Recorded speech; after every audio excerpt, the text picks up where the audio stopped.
Welcome, everybody. We are so delighted to have you here. This session today is going to be very interesting. Number one, because it's going to be chock full of practical, wonderful advice. We're calling today's session 6 Ways Strategic Marketing Operations is Changing in 2021. And rather just have one person talking about this, we have brought some amazing people to join us. We have Julia Steed, Chief Marketing Officer at Alacadia. Julia, say hello. Hi everyone. Happy to be here today. So delighted to have them participating. And we have Abby Ryan, who's the Global Director of Marketing Operations at SAP Concur. Say hello. Hey, delighted to have both of these ladies with us. And it's going to be an interesting panel. I'm Debbie Guy-Geesh. I'm a partner and the Chief Strategy Officer at the Pedowitz Group. And between the three of us, we will have a different perspective on what's going on in the world of marketing operations. I'll be talking a lot and sharing a lot from my book about marketing operations, From Backroom to Boardroom, which is coming out in April. It's being published by Forbes, and also the forward is by Scott Brinker. And if anyone would like a free copy of this book, just email me, debbie@pedowitzgroup.com, and I will put you on the list. So I'll be pulling from the research that went into creating this book, both the interviews and some additional research that was done, and kind of sharing a macro perspective. And then Julia is going to give us the perspective of the CMO, who's actually living this every single day. And then Abby is going to give us that marketing operations executive perspective. So you're going to have three different perspectives that we'll be providing today. And so let's get into the very first topic. And this is one that in the pre-sessions, Julia, Abby, and I, we just really could not stop talking about this new mandate for leadership in 2021 and how to respond. So I'll begin with a perspective, and then we'll turn it over to Julia, and then we'll have some conversation with Abby. I see day in and day out across many marketing operations, three strategic elements that will define a marketing operations leader in 2021. First, they will have to move from being button pushers to business leaders. And whenever I tell a marketing operations group that they're perceived as a button pusher, it's just like I reach in and I've ripped out their heart.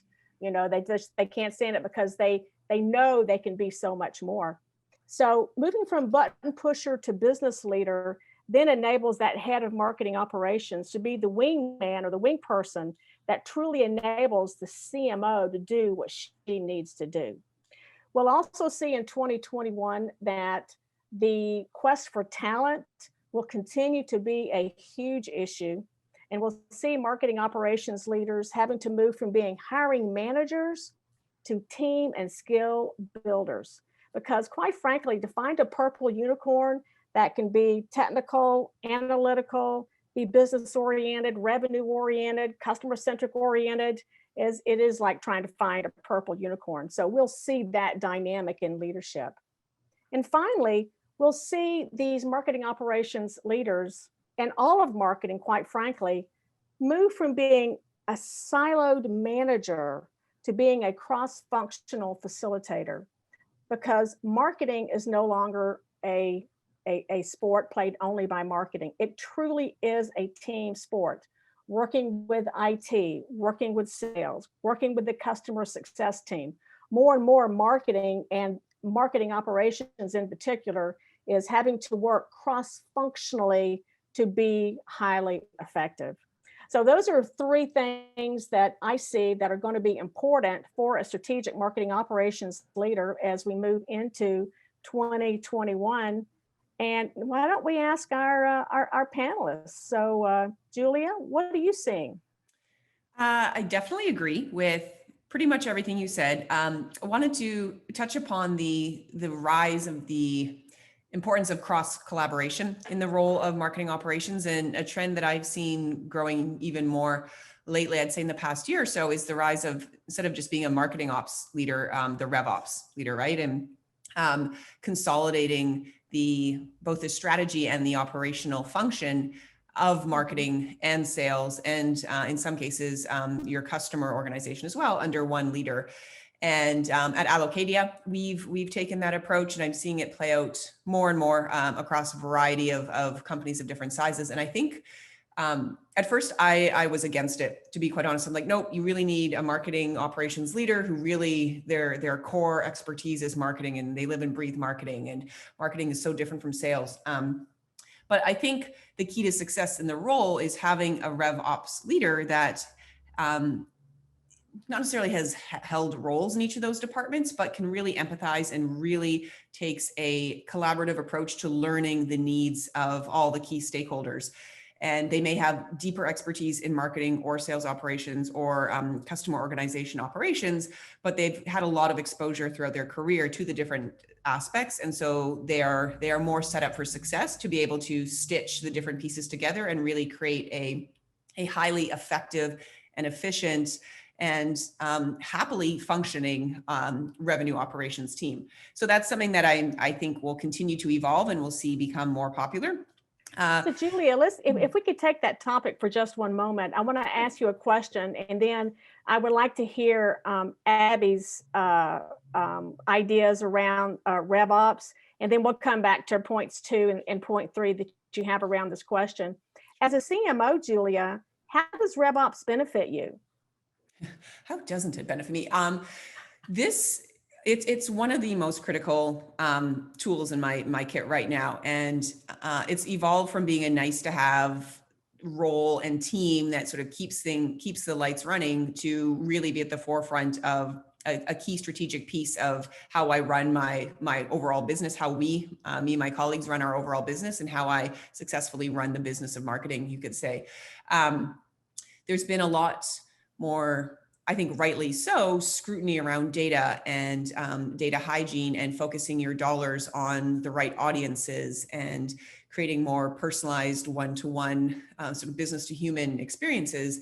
And you can't do any of that without a really solid operational foundation. And it's not just the data management, but it's plugging data with customer demographics and customer information, account information. It's plugging in your investment strategy and seeing if you're spending your dollars where your audiences are and how your dollars are performing, and stitching it all together. And it's complicated, as it should be, and it takes a high level of acumen and expertise. And so, but it also makes it all work. Yeah, one more question, and then I want to hear on this topic from Abby. RevOps reports to whom or what role in your company? So I love my company. My company is unique in a number of ways, but we have a joint leader who runs our customer success and our sales organization. And our RevOps leader reports into her. But I have somebody on my marketing team that does marketing ops, but that works very closely. It's not like a dotted line reporting relationship, but it's a very collaborative team aspect to it. Very collaborative. And I was just going to say it works well because the very amazing leader we have in RevOps has in the past worked with both marketing and sales teams. And so she's bringing the perspectives of both. And I love that you have a leader that's got both customer success and sales together. That just makes a whole lot of sense. Well, and I just want to say one quick point, because I think it's important for this audience. I don't think a lot of people are thinking this way yet, but she's forcing us, because of the nature of her role, to expand our revenue operations to the whole customer world as well. Whereas too often the customer world is siloed off from your sales and marketing exactly world. And that is exactly what we see. Abby, what are you seeing around this combining of the ops functions? Absolutely. I mean, both of you have made excellent points. And one of the things that I've seen in some smaller companies that I've been at is when you're moving towards that revenue operations model, you really find people who either have the skill or can build the skill to see a bit broader. I think one thing that we see in marketing and in marketing operations specifically is a lot of folks who dive really deeply into one particular topic, but maybe have their blinders on. So being able to not only remove those blinders and see what is the full impact for this person, this prospect, this customer, not just what's the experience on the one landing page, what does this email do, how is it speaking to them, but everything from that first initial interaction all the way through to their first year of being a customer.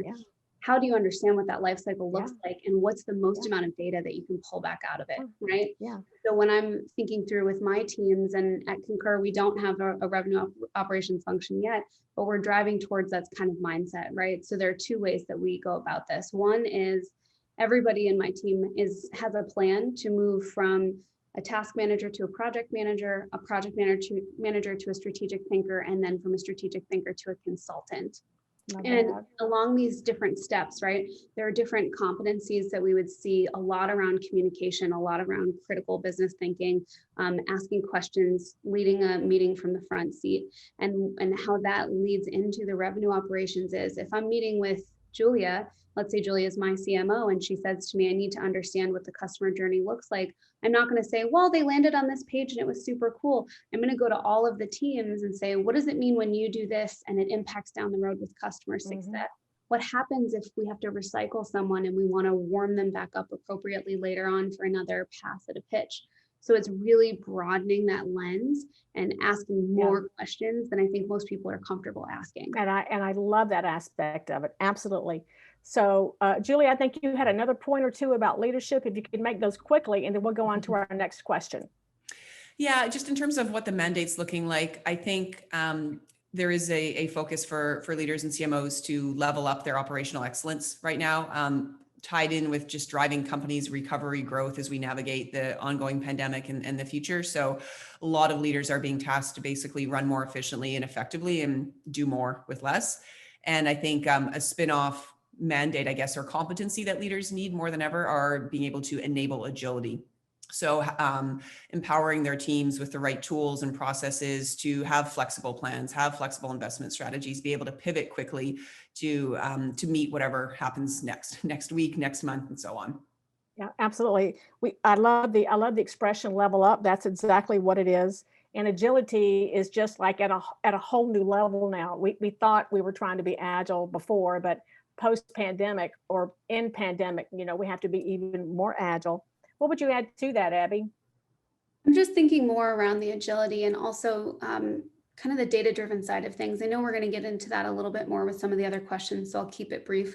But what we have found is that as we need to do more with less, people tend to lean into gut reactions and things that they've seen work before. And that can bring you to a good place. But most of the time, if you make an assumption that something worked well once, it's not going to continue to work in the same way. So being able to understand at that foundational level and build appropriate analysis to really monitor how something's going is the only way to move forward. I completely agree. All right, let's move on to our next question. And again, this is live, so we have 5 minutes for Q&A at the end. So we have someone, Ada is actually taking a look at any questions that you put into chat. But again, this is live, so we would love to have you ask some questions and we can provide some answers. Let's talk about the other thing that we're seeing is that really the core elements of operational excellence to double down on now.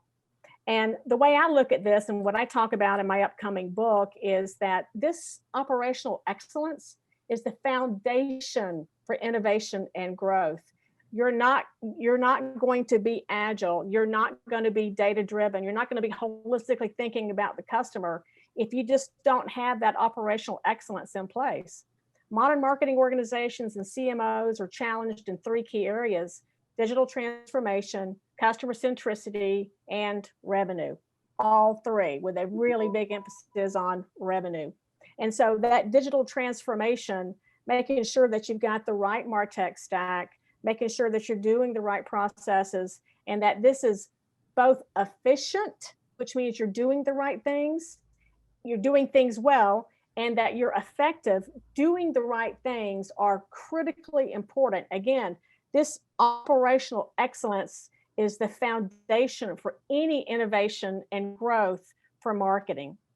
So let's begin this one with Abby. Abby, what have you seen in this area? So when I think around the main challenges and what you've just gone through, I start thinking more about the team as well and that outbound model and how we kind of support the execution specifically. So what kind of talent do you have and what kind of capacity do you have internal to the team, and how much do you need to put towards an outsourced model, a training model, or some sort of hybrid? So one thing that we've seen a lot is, you'll come into a new company, let's say you inherit a tech stack, you inherit a process. You may have some people who are building and executing who actually their time would be better spent elsewhere. So how do you make everything much more simplified and streamlined in the way that the tools are built out and all the structure? I'm talking as nitty gritty as templates and clonable assets and using tokens and things to make that actual execution much simpler from the very core. The way that I look at it is there are a few different ways that you can set up this model. You have an in-house ops team that deals with the execution. You have in-house where the marketers who come up with, let's say, an email are doing the execution themselves. You have the outsourced model where it's folks potentially in another country who are doing the nitty gritty data entry and that send. But all of that comes back to where do you need the most talent and how far can you stretch your dollar to make sure that you have the right people using their brain power on the right part of the process. I would completely agree with that. And no matter what the model, operational excellence is the foundation. So Julia, tell us as the CMO what you're seeing in this area. Yeah, I echo what Abby was saying about really digging into areas where you can maximize your efficiency and looking at what people are doing in their day-to-day and finding ways to automate and streamline. Basically, make sure that your people are spending their time on the most important things, not the sort of painstaking, laborious things. And as CMO, I think it's far too easy to sort of sit at this high level, top down view of everything and think that I know best on where we need to tighten things up and be more efficient. But what I've actually found to be most meaningful and most helpful is just chatting one-to-one with everyone on the front lines and really picking their brains on, hey, in an average day, what are you spending the most time on? What's giving you the most headaches? If you had a magic wand, what would you, sort of whisk away and automate or outsource or whatever? And that's where I really get my best nuggets of new tools we should be implementing or things that we should just outsource. And often when they are on the front lines, they're so busy and caught up in the day-to-day that they don't necessarily feel they've got the space to raise their hand and say, hey, help me find a better solution for this, right? They don't want to be seen as saying like, I don't want to do the work or I can't do the work. And so taking the time as a leader to have a lot of those one-on-one conversations, informal, conversational, and really just understanding what their days are like and how you can help perhaps with them uncover areas that you could optimize through technology. One other quick point I wanted to make on this topic is revenue, which you touched upon, Debbie. And I think now more than ever, really nailing your ROI measurement, it just has to happen. There's a great quote that I've heard. It's the answer you seek is in the cave you do not wish to enter. And I think that applies a lot to the ROI world. Like we all want to nail that piece, but we don't want to do the work to get there. But enough, you got to just roll up your sleeves, put in the work up front to make sure your attribution and your measurement systems are all in place, that your investment is connected to performance. You got to do it now. You can't wait any longer. And you were so right. In 2021, marketers have always had pressure for revenue. That is becoming even more intense. Roughly 80% of all CMOs have responsibility for revenue. Only about a third actually report credible revenue results. And the pressure is enormous. And you cannot get there if you do not have a foundation of operational excellence. It is impossible. Absolutely. Okay. Can I add something quickly to that, Of Debbie, course. before we move on? I just want to say too, it's also really important to work with Julia, work with your CMO to make sure that they fully buy into what your plan is and what the process is. And this comes back to that foundational aspect and making the data-driven decisions. Because if I go to Julia and say, I'm going to do this thing because it seems cool, she has no reason to trust or respect that. But if there's no trust and respect for the ops team, which is often seen as a support group, often seen as not having a ton of power, often seen as saying no a lot, then you're not going to be able to get the traction that you need to move the team forward. That's right. Just any leader on the call, definitely invest in the time to spend with your ops groups and see what's actually possible and how it will impact the pipeline. And that's why the ops leader has to speak the language of business. Yeah. They have to take this incredible knowledge they have about technology and the data, and they have to help translate that up the line. That is incredibly important. Okay, last question. And I happen to know that this is a hotspot for both Julia and Abby. Let's talk about how to resource your marketing ops team effectively with the right people and the skill sets. And Abby alluded a little bit to this earlier. I think I interviewed around 26 executives for my book, leaders of marketing ops and also CMOs. Talent is just the bane of their existence. It's certainly in the top two challenges for all MO executives. And the thing about getting that marketing operations team to be all that they can be is, first you have to recognize there is a huge skill gap between what is required on a marketing ops team and what's available out in the market. And so day in and day out, I see four strategies. And again, Abby and Julia had alluded to these a little bit. You can definitely rent the talent. A lot of people do that. You can hire. It can be expensive. You can do internal transfers. Takes a little bit of a ramp up time. And then even hiring young millennials and Gen Zers, which I'm seeing a lot of companies like to hire, do a combination of all of these things. You typically don't do just one. You rent when you've got an immediate need and you've got to have that skill right there, right now. You can hire the top talent, or you can hire and you can bring them along, like hiring the young millennials and the Gen Zers. And then, of course, one of the best options would be internal transfers. They understand marketing, they understand the company, and if they've got the aptitude, then they could go a long way. So those are some of the things that I've seen. Let's talk about the challenge of finding the right people and getting them skilled, and then how do you find those people, Julia? What do you do? Yeah, so my preference is to hire someone very senior and very strategic to lead the function. We've spent a lot of time today just talking about what a critical foundational piece of marketing success it is. And so I don't ever undervalue.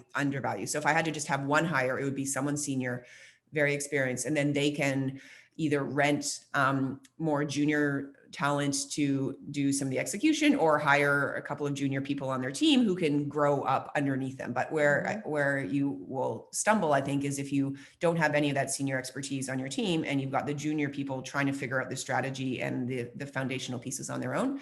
I like to rent talent if there's a discrete problem that I need to solve quickly that we just don't have the bandwidth in-house. So if it's a problem that has, that can sort of be time boxed within 2 months, a project, very clear guidelines and outcomes, that's the kind of stuff that I outsource to not tie up my internal resources on.